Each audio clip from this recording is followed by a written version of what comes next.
Welcome to Candidates of Liberty, a special series from Lions of Liberty dedicated to spotlighting libertarian candidates across the country.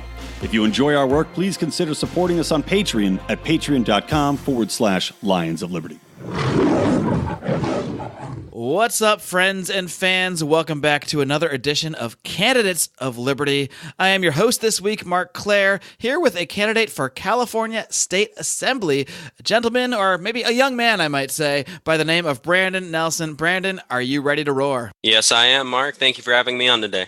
Yeah, man, I'm thrilled to have you on here. It's always good to see libertarians taking action out here in California where, let's be honest, the ideas can often be a tough sell. But why don't we first get into how you became a libertarian, both philosophically as well as how you became involved with the Libertarian Party? Well, I would say that started very early on. I'm a little homeschool brat, so the ideas of the founding fathers were drilled into me from a very early age. But as far as being a libertarian, I'd considered myself fairly libertarian in my ideology before I changed my registration from independent and decided to pay my dues. But the event that really finally pushed me to get involved and re-register was reading the book Ain't Nobody's Business If You Do. It's about the absurdity of consensual crimes in a free society. It's by Peter McWilliams. And I was in favor of drastic reductions of the scope of government power and in some cases total elimination of bureaucratic framework, but still wasn't quite comfortable with some of the other things, like the positions of the party up until then. That book wrecked a lot of my viewpoints, though, and really made me re-examine my own perspectives and dive in deep on everything from controversial topics like the drug legalization, prostitution, to topics as mundane as seatbelt mandates. After reading that book, a lot of my viewpoints had shifted a bit and some had completely transformed, but I was no longer comfortable being politically educated independent. I had to stand up for what I believed in. The Libertarian Party offered me an opportunity to do that with like-minded people. You know, Brandon, I've been doing this podcast and doing interviews with libertarians for almost 5 years now, and it's not very often that I hear, a new book that was, kind of someone's inspiration for getting more involved. So I had never even heard of that one before. So that's something I'm definitely going to link to in today's show notes and, maybe check out myself because, like I said, it's rare that I hear something besides, some combination of Ron Paul, Ayn Rand, etc. Yeah, Peter McWilliams. It's very cheap on Amazon. The last time I bought like 3 or 4 copies to hand out to friends, I think it was under $10 a copy. It's a fantastic book, and a couple of the friends that I've handed out copies to refer to it now as their Libertarian Bible. So definitely a book I'd recommend. Awesome. Well, like I said, we'll link to that in today's show notes. Now, why don't we get into just why you ran for office here in California for State Assembly? And also, as we talked about before the show, you're only 21 years old. So why did you decide to run for office at all at this age? I'd always been interested in politics. A lot of that had to do with the fact that I was a bit of a history nerd in school. And then when I was younger, my parents used to play co-ed softball, and one of the players' wives used to work at the appropriations department at the California State Capitol. So when I was like 5 or 6, I was sitting on the bleachers talking to her about her work and just enamored with the idea of government and how it had evolved since the founding fathers set up a more of a monarchic viewpoint with the Constitution, but how it's just evolved since then and become the Leviathan that it currently is. So I'd always been interested in the idea of running for office, but after getting involved with the party and seeing how things have been going in this state, I decided that I needed to run when I found out that the Democratic incumbent had currently been running unopposed. I decided I needed to change that. That happens pretty often here in California. We'll have, unfortunately. Incumbents that just run completely unopposed, especially in some areas, which is most of the state, let's be honest, that are so heavily Democratic, there's almost no point in running against them. So you did choose to run in this race, and you did something that can often be very difficult here in California, and that is make it to the general election. Difficult for third-party candidates, that is, because we have this top 2 system, and generally the top 2 ends up being either one Democrat, one Republican, or in some cases, 2 Democrats, which is even more ridiculous. But you did actually manage to run a little write-in campaign and become the second person to get votes in that primary. So here you are in the general election against this incumbent Democrat. So why don't you first tell us, how you went about doing this write-in campaign, how you were able to garner the votes that you needed to make it to the general election? Well, I would say that the most important thing is using the community relationships that I'd already had. I mean, I've been a Dixon resident for the vast majority of my life, either in town or around town out in the country. So I reached out and I got a lot of the write-in signatures, but in order to qualify for the ballot, even that was an adventure in of itself. But getting people energized to vote wasn't necessarily too hard. The people that I had a chance to talk to before the primary, which unfortunately wasn't quite as many as I would like. Luckily, it paid off. I beat the Republican by 2 votes and the Green Party by 4. So every vote does count, and I strongly encourage our viewers to get out there and do their part. But a lot of it is just being involved in your community and showing people that you care and trying to make sense of the common ground and showing them how libertarian principles can actively affect their life and help them day to day. Because we talk a great game on principle, but as far as showing how we want to try and help make their lives for themselves as individuals and for their families better, it's not necessarily our strong suit, and that's something that we need to work on. Luckily, I think I was able to make an impression on the people in my community, and that carried forward into the primary. All right, Brandon, why don't you tell us a little bit more about your Democratic opponent and just what your strategy has been running against someone who has been so entrenched in the political system there? So my opponent was she was on the City Planning Commission, the City Council, and the mayor of a neighboring town of mine over in Winters, California. And she went into the 2016 election against a Republican, talking a fairly good game, seemed like more of a moderate Democrat, mainly talking about issues like trying to stop the Twin Tunnels project, preserving the Sacramento Delta, job creation, the importance of agriculture in our economy in our district. Unfortunately, since entering office, she hasn't sponsored or written any bills to that effect that I've been able to find. Most of her sponsorships have been towards designating months and days, like the Civil Grand Jury Awareness Month was one that she sponsored a bill about. But the Twin Tunnels is still a threat to local farmers and ecosystems, and employment has been made more difficult due to the measures that she's supported, like the gas tax, which makes it more expensive for people to get to and from work, as well as not easing pre-existing licensing and tax burdens that are already notorious in our state, so that individuals and businesses have greater opportunity for success. As far as taking her on, she, like you were saying, she is quite entrenched in the political system, and it might not be easy. My main plan of attack, not so much going against her, but just the state of California. It's since she's taken office, she hasn't really done a whole lot to simplify the problems facing our district, to address those. And that's something that irritates a lot of people. She voted in favor of the gas tax, and that's increasing the burden on students and commuting workers, on people that are going to pick up their kids, take them on vacation. It's adding an undue burden on the citizens of California, and many of them don't appreciate things like that. The existing infrastructure with all of the permit fees, the licensing, taxation, it's another issue that, even though the economy might be doing a little bit better right now, it's still not making people happy that this kind of framework is in place. It's still problematic. It's not helping anyone. Right. So it sounds like in many ways that, when you're out there speaking to people about this, you would want to point out either her lack of action in certain areas that she promised, or her action in areas such as like the gas tax, where they're actively harming many members of her constituency. Exactly. I don't want to run a negative campaign. I don't want to get into this traditional mudslinging of party politics. It's not attractive to me, and it's going to make voters resentful. It doesn't get the problems fixed. But the problem that we're currently faced by the California legislature is that either they don't address issues that drastically impact our lives negatively, we need them to be addressed, or they waste their time on things that sound nice but don't actually have a positive net benefit towards us. And those are the issues that I want to focus on, because they're going to have the greatest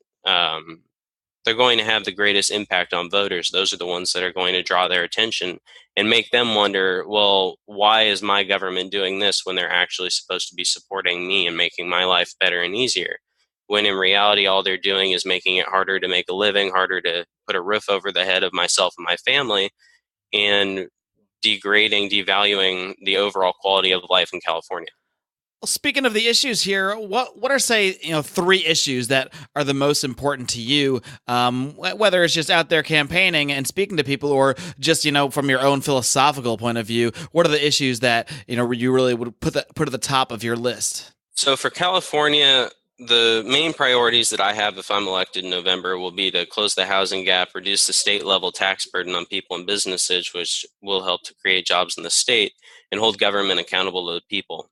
I'd like to address the housing crisis by doing a couple of things. The first of which would be to examine state level zoning, planning, and land use regulations to eliminate those that are overburdensome and unnecessary. The second would be to work with local governments, property owners, and developers to decrease permit fees and help streamline the processes involved to help spur the necessary construction to help make housing more affordable. We've seen policies like rent control, and we've seen other policies as well that sound nice and they sound like they're going to help people, but the problem is that you have populations increasing in urban areas where housing construction is negligible at best. And we need to change that. We need to make it so that as you're seeing an increase in demand, you're also seeing an increase in supply. Otherwise, you're going to see drastically inflated costs of housing. And especially for people in my age group, which is the 18 to 30-year-olds, we're getting out of school, whether it's high school or college. We have a degree. We have debt, unfortunately, which that's a completely separate issue I'm not going to get into right now. But we're saddled with all of this, and we're trying to get employment, but we can't even afford to put a decent roof over our heads. And that's extremely problematic, especially for young students. And that's one thing that I'm trying to reach out to them on. As far as taxes, I will never vote for a tax increase if elected. I believe that Californians are being taxed to death. I think that John Stossel did a great piece recently with a young woman for Reason TV a few months back that highlighted the absurd amount of taxes that Americans are faced with in everyday life. And that's even aside from the taxes on our income and the sales tax on every transaction, especially in California. Things like car registration fees, property and utility taxes, even admissions and entertainment taxes. It just inflates prices and incentivizes gray markets, incentivizes people to dodge the system, or makes things unaffordable. And it's a travesty. These kinds of taxes are hurting Californians and need to be eliminated where possible and reduced at the very least. We need to let Californians keep their money and let them decide what is in the best interest of them and their families. Do you find that this sort of line of libertarian messaging, addressing a lot of the real issues that affect people, resonates with people your age? I mean, what kind of people are you able to connect with on this stuff? I'm finding a lot of people are very receptive to my messaging, especially on issues like on taxation and housing. Mainly because, like I was saying, especially in my age group, there are a lot of people that just can't afford to get a decent apartment or house or condo or whatever they're looking for. Housing in California is becoming more and more unaffordable, even rent. I won't get into rent is theft. That's not something I'm going to get into, but you get the point. Housing in California is just not feasible for many people, whether it's just themselves or their families, and that's something that needs to be addressed by providing a greater market supply rather than just seeing an increase in demand time after time and doing negligible work to address it. And as far as tax increases, I'm seeing a lot of people, especially in the, I won't say older because that's not accurate, but the more experienced age groups, especially like 30 to 40-year-olds, independent voters, and that in those margins is where I'm seeing a lot of reception on dealing with taxation, because they're the ones that are already getting established with their lives. They're the ones who have been working for a few years. They've been out of school, and they're looking at the world with a different perspective than they had when they were in school or when they were training. They're having to deal more accurately with the costs of living. They're having to provide for their families if they've started one of those. It's increasing the burden on them. And it's the more money or the more time that they're spending at work trying to be able to afford life for themselves and their families in California, it's less time that they can actually spend with their families. And that's something, or, going kayaking, spending times with pursuits that they would rather be doing rather than spending more of their time essentially just trying to cover the tax burden. I think that's a great way to message things, to directly tie the amount of money that people end up spending, whether it's on high rent, which are, of course, is something you can tie back to various government policies, or whether it's addressing taxes directly, is relating that money to actual time, because that's someone that nobody has enough time, to either do, to have leisure in their day, because everybody is working so darn much to pay that rent. That, although I would agree with you that philosophically it's certainly not theft, sometimes Sometimes it does feel like it because it's just so damn high out here. Yeah. But Brandon, finally, I'm curious, what is one libertarian position or viewpoint, if you have one, that you might not be fully on board with, or maybe that you just have some questions about? Well, that's an interesting question. On the political front, I've been very pleasantly surprised to find that I don't have any qualms with the libertarian platform thus far. I think that there are social issues that can be addressed outside of the political framework that can better increase the quality of life in America. But I think that the libertarian platform is very representative of my beliefs and views, and I look forward to championing that, hopefully in the state legislature after November. All right, Brandon. Well, I certainly look forward to you continuing to champion the ideas of liberty in what can often be a very tough place to do so, and I wish you the best of luck in your race. Before I let you go, why don't you just let everybody out there know how they can find more information about your campaign, how they can contribute, or even help out on the ground if they're out here in California? Yeah, we are always interested in any response we can get from voters, whether that's volunteerism, whether that's donations, or whether it's just taking the time to talk to us about issues. If you want to learn more about me, you can go to my Facebook page right now. That would be facebook.com/Nelson, the number 4 for assembly. So that's facebook.com/Nelson for assembly. We should have the website up shortly. And then to donate, you can go to my crowd pack, which is also linked to on all of my Facebook posts. So thank you very much, Mark. All right, Brandon, and thank you for your time. And again, wish you the best of luck in your race. Keep up the great work and keep on roaring. Thank you very much. All right, kids, I hope you enjoyed my conversation with Brandon Nelson. Very rare for a libertarian to be the sole option on the ballot other than the incumbent, in this case, an incumbent Democrat.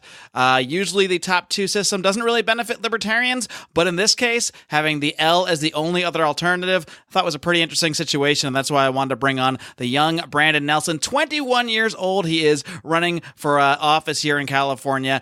I was 33 years old when I started my podcast. That's really my first public efforts for the ideas of liberty, although we did, of course, have the Lions of Liberty website where we wrote articles for a couple years prior to that. But I'm just very impressed by the fact that Brandon Nelson is so well-spoken and able to get out there and earn enough write-in votes to even make that general election ballot in the first place and be out there campaigning for these ideas. So please do check out Brandon Nelson's campaign, and please do check out the rest of the shows on this podcast feed. We are the only libertarian variety show out there. On Mondays, you hear me, Marc Claire, host regular interviews with leaders in the libertarian movement, as well as fun roundtable discussions. We actually just had our 5-year anniversary party yesterday. If you listen to that show and this is your first time listening today, let's just say it's a very different episode than the interview you heard today. We had some adult beverages, we had some drinks, we had some good memories and some good times overall. And of course, we also have Brian McWilliams every single Wednesday